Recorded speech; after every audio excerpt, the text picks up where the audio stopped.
नमस्कार जन उत्तराखंड बुलेटिन की शुरुआत करेंगे, लेकिन उससे पहले एक नजर हेडलाइंस पर।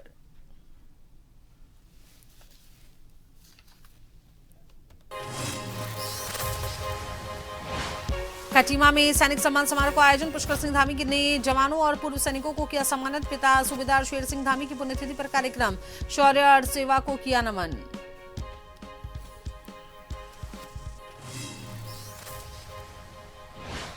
चारधाम यात्रा की तैयारियों पर कांग्रेस विधायक लखपत बुटोला ने लापरवाही के लगाए आरोप। बीजेपी प्रदेश अध्यक्ष महेंद्र भट्ट का पलटवार। कहा, यात्रा का स्वरूप बिगाड़ना चाहती है कांग्रेस।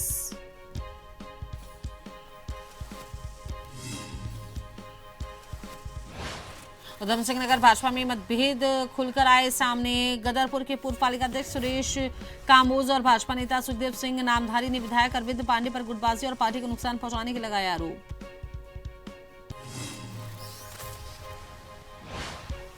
हरिद्वार में ऑपरेशन प्रहार के तहत बड़ी कार्रवाई। ज्वालापुर से फर्जी दस्तावेजों के सहारे रह रही बांग्लादेशी महिला गिरफ्तार। पासपोर्ट, आधार, पैन कार्ड समेत कई नकली दस्तावेज बरामद। एक सहयोगी भी गिरफ्तार। उत्तराखंड में मौसम का बदला मिजाज। आईएमडी ने 11 जिलों में जारी किया बारिश का अलर्ट। ऊंचाई वाले इलाकों में बर्फबारी के आसार। लगातार बारिश से तापमान में गिरावट।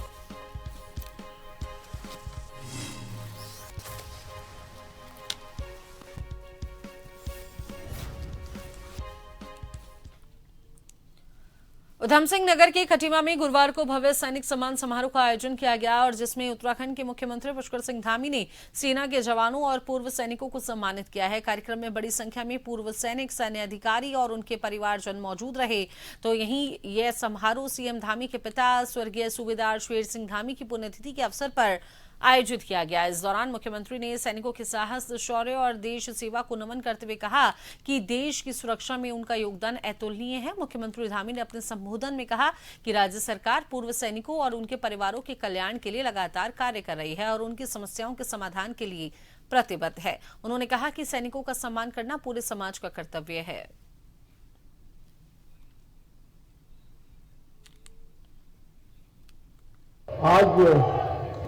आज सच में मेरे लिए बहुत बड़ा दिन है कि एक जो सपना देखा था, जो संकल्प लिया था, आज वो दिन पूरा हुआ। आज वो संकल्प पूरा हो रहा है आप सबके आशीर्वाद से। आज खटीमा में ये कैंटीन खुल रही है और बहुत शानदार इसका यहाँ पर डिस्प्ले भी है। तो इतनी बड़ी संख्या में आप सब लोग आए हैं। मैं आप सभी का हृदय से स्वागत करता हूं, अभिनंदन करता हूं।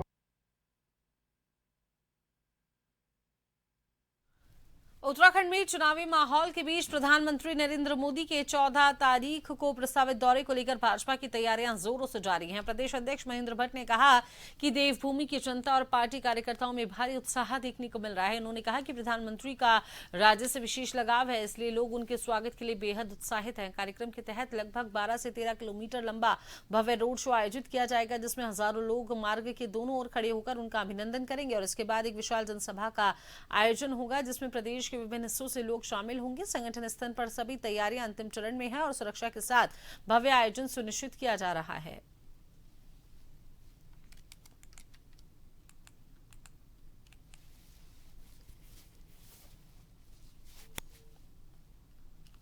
प्रधानमंत्री जी का कार्यक्रम है 14 तारीख को और कार्यकर्ताओं में बहुत उत्साह है। वैसे भी मोदी के स्वागत के लिए देवभूमि का आम नागरिक हमेशा तैयार रहता है और मैं कह सकता हूँ इस बार 14 तारीख का उनका आगमन एक बहुत भव्यता स्वरूप के कार्यक्रम के साथ रहेगा। लगभग 12-13 किलोमीटर का उनका जो रोड शो है उसमें दोनों तरफ पूरे नागरिक उनके स्वागत के लिए खड़े रहेंगे और जहाँ सभा होगी वहाँ बहुत अच्छा कार्यक्रम होगा, बहुत अच्छा कार्यक्रम।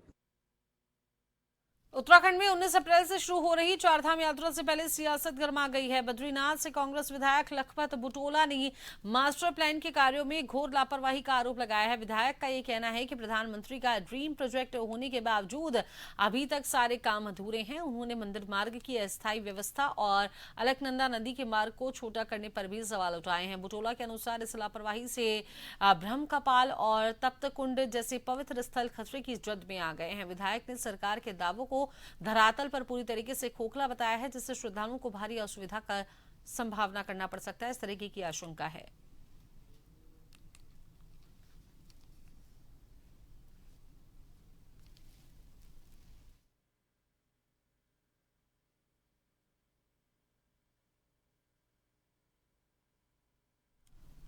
उत्तराखंड में चारधाम यात्रा 19 अप्रैल से शुरू होने जा रही है और इससे पहले बद्रीनाथ से कांग्रेस विधायक लखपत बुटोला ने चारधाम यात्रा तैयारी को लेकर सरकार पर सीधे निशाना साधा। इस पर भाजपा प्रदेश अध्यक्ष महेंद्र भट्ट ने नसीहत देते हुए कहा कि कांग्रेस यात्रा के स्वरूप को बिगाड़ना चाहती है। भट्ट ने यह भी कहा कि सरकार पूरी तरीके से चारधाम यात्रा के लिए तैयारियों में जुटी है। अरे भैया देखो, अभी यात्रा शुरू नहीं हुई है। यात्रा के माहौल को बिगाड़ने का कोई भी व्यक्ति काम न करे। बहुत अच्छी यात्रा होगी। सरकार ने हमेशा यात्रा के प्रति संजीदगी दिखाई है और हमारी यात्रा बहुत अच्छी होगी। पिछली बार ज्यादा लोग आएंगे। हर यात्री एक प्रसन्न मन के साथ यात्रा का लुत्फ उठाएगा। उत्तराखंड में चारधाम यात्रा की तैयारियों पर बीजेपी विधायकों की बैठक पर उठी सवालों के बीच पार्टी ने अपनी स्थिति स्पष्ट की है। बीजेपी का ये कहना है कि बैठक भाजपा विधायकों की थी, इसलिए केवल पार्टी विधायकों को ही बुलाया गया। बीजेपी प्रदेश प्रवक्ता मथुरादास जोशी ने कहा है कि कांग्रेस विधायकों का अपमान करने का कोई इरादा नहीं है। जरूरत पड़ने पर उन्हें भी बुलाकर उनसे भी राय ली जाएगी।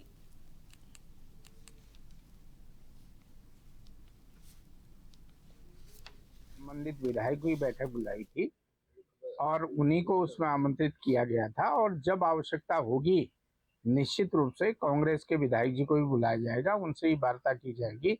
जो भी राय लेनी होगी उनसे अलग से ली जाएगी, क्योंकि पार्टी का मामला है और कोई विशेषकर उनको छोड़ने का कोई ऐसा इरादा नहीं है, न उनके अपमान करने का कोई इरादा है, न उनकी भावनाओं को कोई ठेस पहुंचाने का काम किया है। अगर वो चारधाम यात्रा के प्रति संवेदनशील है, अपने क्षेत्र का प्रतिनिधित्व करने के लिए संवेदनशील है, तो उनके लिए माननीय मुख्यमंत्री जी के दरवाजे सदैव खुले हैं। वो कभी भी जाकर किसी भी मसले पर माननीय मुख्यमंत्री जी से अपनी बात रख सकते हैं और अपनी राय दे सकते हैं।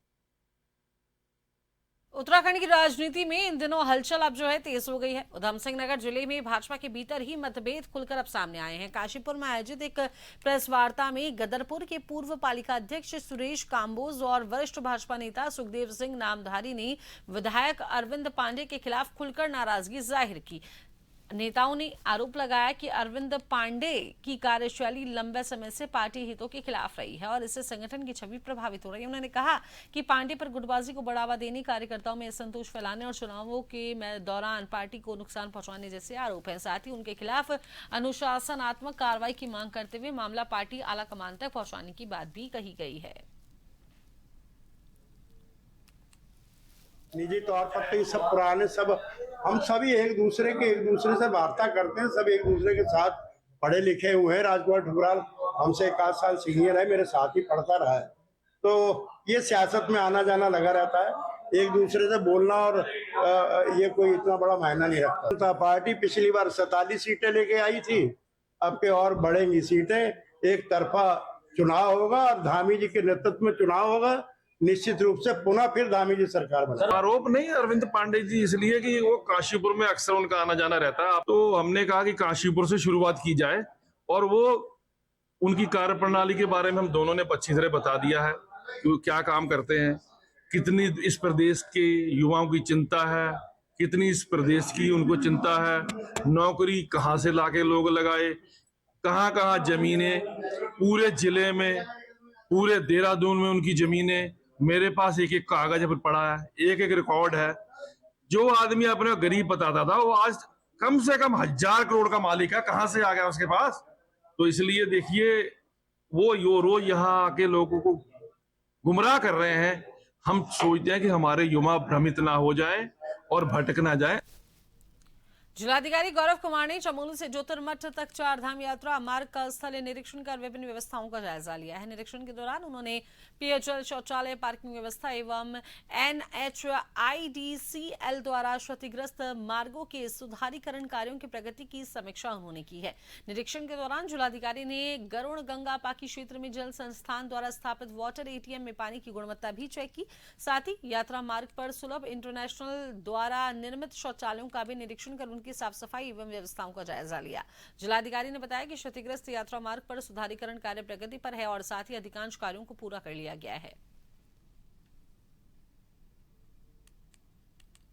ईश्वर से और जोशीमठ के बीच में जो हमारी सुविधाएं हैं, यात्री सुविधाएं हैं, उनका निरीक्षण भी किया गया है, जिसमें शौचालय की स्थिति, पेयजल की स्थिति, पार्किंग की स्थिति, साथ ही जो सड़क निर्माण कार्य या भूस्खलन प्रभावित क्षेत्रों में सुधारात्मक कार्य चल रहे हैं उनका भी निरीक्षण किया गया। सभी चीज़ें संतोषजनक है और यात्रा से पूर्व सभी चाक चौबंद होंगी ऐसी मैं आशा करता हूँ। चारधाम यात्रा शुरू होने से पहले हरिद्वार में ट्रेवल और होटल कारोबारी रजिस्ट्रेशन में यात्रियों की संख्या सीमित किए जाने पर नाराजगी जता रहे हैं। संयुक्त मोर्चा पर्यटन उद्योग से जुड़े कारोबारियों ने सिटी मजिस्ट्रेट हरिद्वार को ज्ञापन सौंपा है और राजस्थान सरकार और जो राज्य सरकार है, माफी चाहूंगी, जो राज्य सरकार है उससे चारधाम यात्रियों में रजिस्ट्रेशन में संख्या सीमित ना करते हुए सभी यात्रियों का रजिस्ट्रेशन किए जाने की मांग की है। यात्रा से जुड़े व्यवसायियों का ये कहना है कि सीमित संख्या में चारधाम रजिस्ट्रेशन से कारोबारियों को नुकसान हो रहा है और उनकी मांग है कि यात्रा को निर्बाध रूप से चलाया जाए और सभी यात्रियों को चारधाम यात्रा की अनुमति दी जाए। मांग पूरी न होने पर उन्होंने 25 अप्रैल को बड़ा आंदोलन करने की चेतावनी भी दी है। संख्या जो है वो क्या सीमित संख्या है? सरकार के द्वारा, आपके द्वारा हम ये मांग करते हैं आपके द्वारा सरकार से कि चारधाम यात्रा में यात्री आने वाले हैं उनकी चारधाम यात्रा का पंजीकरण जो है ऑनलाइन खोल के रखा जाए। जो हमारे बाहर के श्रद्धालु आ रहे हैं उनको किसी प्रकार की कोई असुविधा ना हो। फिर दूसरा है चारधाम यात्रा में सीमित संख्या, फिर उसके बाद जगह जगह आरटीओ के चेक पोस्ट, उसके बाद पुलिस के चेक पोस्ट और अलग अलग तरीके से ऐसा कर दिया गया कि कोई आदमी चारधाम यात्रा करने आ रहा है, जैसे वो बाहर विदेश में कहीं लड़ाई में जा रहा हो तो उसकी जगह जगह चेकिंग करके तब भेजा जा रहा है। इस माध्यम से कि 25 अप्रैल को पूरा उत्तराखंड बंद का आह्वान ऊपर पहाड़ की तरफ से चारधाम यात्रा के लिए किया गया है, उनका हम समर्थन करेंगे। उत्तराखंड में चारधाम यात्रा शुरू होने से पहले ही हेली टिकट के नाम पर ठगी का जाल अब बिछने लगा है। एसटीएफ और साइबर क्राइम टीम ने अलर्ट इसको लेकर जारी किया है। एसटीएफ के एसएसपी अजय सिंह ने कहा कि हर साल देश भर से आने वाले हजारों तीर्थयात्री फर्जी वेबसाइट और सोशल मीडिया विज्ञापनों के झांसे में आकर लाखों रुपए गंवा देते हैं। केदारनाथ, हेमकुंड साहिब हेली सेवा के नाम पर हूबहू सरकारी जैसी फर्जी वेबसाइट बना लेते हैं। Confirm booking, last seat, VIP दर्शन जैसे प्रलोभन देकर फेसबुक, इंस्टाग्राम पर विज्ञापन चलाते हैं। व्हाट्सएप नंबर शेयर कर सीधे यात्रियों से संपर्क करते हैं और एडवांस पेमेंट लेकर गायब हो जाते हैं। एसएसपी अजय सिंह ने बताया कि साइबर थाने ने अब तक 25 से ज्यादा फर्जी वेबसाइट को ब्लॉक किया है और 50 से ज्यादा मोबाइल नंबर बंद कराए हैं और इसके बावजूद नए लिंक रोज सामने आ रहे हैं। अजय सिंह ने भी कहा है कि अभी हेली सेवा की बुकिंग शुरू ही नहीं हुई है, जब भी शुरू होगी सिर्फ IRCTC की अधिकृत वेबसाइट से ही होगी। जब बहुत दूरस्थ स्थानों से यात्री आते हैं और उनको जब टिकट नहीं मिलता है या किसी कारण से असुविधा होती है तो वो इन वेबसाइट्स पर चले जाते हैं, गूगल सर्च करते हैं और कहीं ना कहीं ऐसी फेक वेबसाइट्स के वो शिकार हो जाते हैं। इसको देखते हुए अभी तक भी हमारे साइबर थाने से भी 25 के करीब ऐसी वेबसाइट्स को चिन्हित करके ब्लॉक कराया गया। करीब 50 से जो नंबर व्हाट्सएप पर जो सर्कुलेट हो रहे थे जिन पर बुकिंग के नाम पर प्रलोभन दिया जा रहा था क्योंकि बुकिंग कंफर्म हो जाएगी हेली टिकट की, जबकि मैं स्पष्ट करना चाहूँगा कि सरकार की तरफ से इसमें IRCTC की जो अधिकृत वेबसाइट है सिर्फ उसी से ही हेली टिकट्स जो है यात्री करा सकते हैं। साथ ही साथ हेल्पलाइन नंबर्स भी हैं, उस पर आप अगर कोई असुविधा हो तो उस पर बात है। और अभी हेली टिकट्स की बुकिंग स्टार्ट नहीं हुई है तो उसके देखा गया है कुछ अभी वेबसाइट्स पर भी प्रलोभन दिया जा रहा है कि टिकट्स की बुकिंग हो रही है। तो सजग रहें, जो आधिकारिक वेबसाइट है IRCTC की जो उस पर ही बुकिंग कराएं और आपको लगता है कि कहीं इस तरह फ्रॉड होने की आशंका है या आपको लगता है कि सस्पेक्टेड कोई वेबसाइट्स पर है उसकी रिपोर्ट करें जिससे कि हम उन वेबसाइट्स और नंबर्स को ब्लॉक करा सकें। तो चलिए इसी बीच वक्त चला है एक छोटे से ब्रेक का।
राजनीति के चक्रव्यूह के सियासी वीर, अपराध के अंधेरे की स्याह तस्वीर, मैदान में पसीना बहाते खेल के सितारे,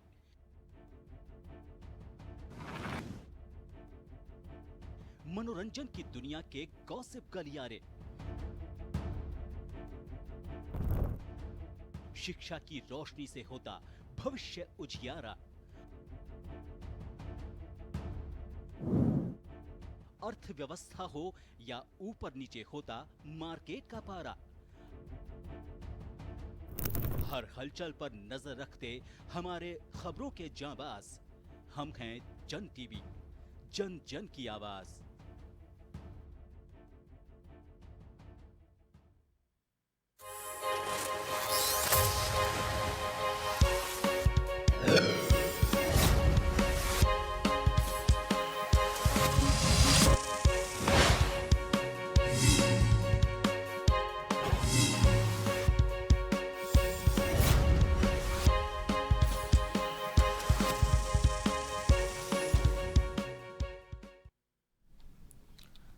हरिद्वार में प्रशासन का अतिक्रमण के खिलाफ अभियान जारी है। बुधवार को नगर निगम की टीम ने सिंहद्वार चौक के पास अतिक्रमण हटाने का अभियान चलाया, जहां रेहड़ी, खोखे और रास्ते में फड़ लगाकर किए गए अतिक्रमण को हटाया गया है। इस दौरान प्रशासन की टीम को देखकर दुकानदार अपना सामान बचाने के लिए दौड़ते नजर आए। दरअसल चारधाम यात्रा से पहले प्रशासन की टीम हरिद्वार में कई जगहों पर अवैध अतिक्रमण के खिलाफ अभियान चला रही है, ताकि चारधाम यात्रा में भीड़ का दबाव बढ़ने से किसी तरह की असुविधा ना हो और ट्रैफिक कंट्रोल भी आसानी से हो सके।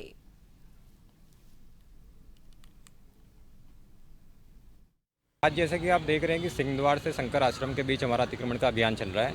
4 तारीख को भी हमने वार्ड नंबर 60 में अतिक्रमण का अभियान चलाया था। कल भी हमने रोडीवेड़ वाला और घाटों के आसपास अतिक्रमण का अभियान चलाया है। हमने पूरी कार्य योजना बनाई है आगामी इस महीने के लिए कि हमें कैसे अतिक्रमण के अभियान में चलना है। जैसे कि आप देख रहे हैं, पीछे आप देख रहे हैं कि अतिक्रमण हटा रहे हैं हमारी टीम। इसलिए हमारा ये है कि पूरी महीने की कार्य योजना हमने बनाई है और जैसे ही अतिक्रमण दोबारा से लग जाएगा तो उसकी जिम्मेदारी हमने उस क्षेत्र के जो भी सफाई इंस्पेक्टर हैं उनके उसमें दे रखी है, क्योंकि आज तो हम इसको हटा देंगे बड़े तौर पे, लेकिन उनकी दैनिक रूप से मॉनिटरिंग करने का काम उनका रहेगा। दून मेडिकल कॉलेज में सीनियर्स द्वारा जूनियर स्टूडेंट की रैगिंग का मामला सामने आया है। आरोप है कि इसमें जूनियर छात्र की सीनियर छात्रों द्वारा रैगिंग की गई थी, जिसमें मारपीट के साथ ही दाढ़ी बाल कटवाने तक की बात का जिक्र किया गया है। हालांकि इस पूरे मामले पर अब मेडिकल कॉलेज प्रबंधन ने मामले का संज्ञान लिया है और इस पूरे प्रकरण की जांच को लेकर एक कमेटी का भी गठन कर दिया गया है। रैगिंग प्रकरण को लेकर मेडिकल कॉलेज की प्राचार्य डॉक्टर गीता जैन ने प्रबंधन का पक्ष रखते हुए कहा कि एक शिकायत प्राप्त हुई है जो किसी अज्ञात के द्वारा दी गई है, जिसमें कॉलेज फैकल्टी व सीनियर स्टूडेंट के लिए कहा गया है कि उन्हें निर्देशित किया जाए कि वे छात्रों की वेशभूषा पर कमेंट ना करें। इस पर संज्ञान लेते हुए पाया गया कि कॉलेज डिसिप्लिन का मामला लग रहा है। हालांकि इसकी जांच को लेकर हमने कमेटी गठित कर दी है और कमेटी इस पूरे प्रकरण की जांच करेगी और जल्द ही इसकी रिपोर्ट कॉलेज प्रबंधन को सौंपेगी।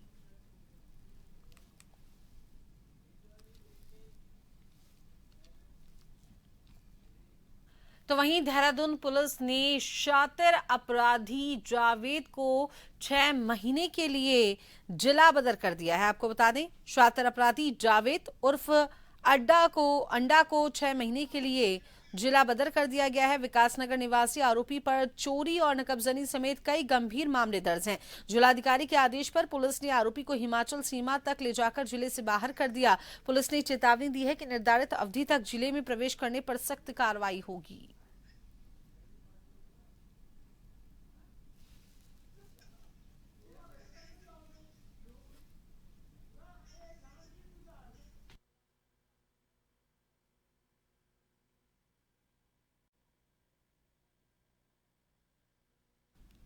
तो वहीं रामनगर में शिक्षा विभाग की टीम ने और एसडीएम ने स्टेशनरी की शॉप्स पर और साथ ही निजी स्कूलों पर छापेमारी की कार्रवाई को अंजाम दिया। एसडीएम गोपाल सिंह चौहान और शिक्षा विभाग की टीम स्टेशनरी की दुकानों पर, निजी स्कूलों पर छापेमारी करने पहुंची। जिलाधिकारी के निर्देश पर हुई इस कार्रवाई में अभिभावकों पर विशेष दुकानों से किताबें खरीदने का जो दबाव डालने का खुलासा हुआ है।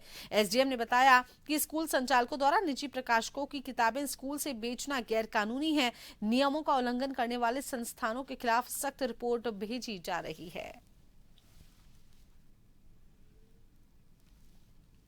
देखिए डीएम सर के सख्त निर्देश हैं कि जितने भी हमारे बुक सेलर्स हैं, स्कूल्स हैं, कि कहीं ऐसा तो नहीं हो रहा है कि जो हमारे प्राइवेट स्कूल्स हैं उन्होंने जो दुकान है, स्टेशनरी वाली जो दुकानें हैं, उनके साथ कोई टाइप तो नहीं किया है और अभिभावकों को मजबूर तो नहीं किया जा रहा है कि जो बुक्स है, जो संबंधित स्कूल की जो बुक्स है वो वहीं से ही खरीदनी है। तो इसी को लेके आज हम लोगों ने, आपका शिक्षा विभाग भी साथ में था, डीओ साहब साथ में थे, लगभग 10 दुकानों पे हमने आज छापेमारी की कार्रवाई की है और उसमें स्पष्ट ये दिखाई दे रहा है कि कहीं ना कहीं इन लोगों का उनके साथ टाइप है, क्योंकि हमारा जो वहाँ पे बुक्स खरीदने आए थे, जो अभिभावक थे, उनके द्वारा भी बताया गया कि हमको ये बताया गया है स्कूल के माध्यम से कि केवल वहीं आपकी बुक्स मिलेगी, वहीं से आपको खरीदनी है और अन्य जगह से बुक्स नहीं मिलेगी। तो मजबूरन अभिभावकों को उसी दुकान पे जाना पड़ रहा है और महंगी जो किताबें वो खरीदनी। तो अभी के इस बुलेटिन में इतना ही। बने रहिए जन टीवी के साथ। नमस्कार।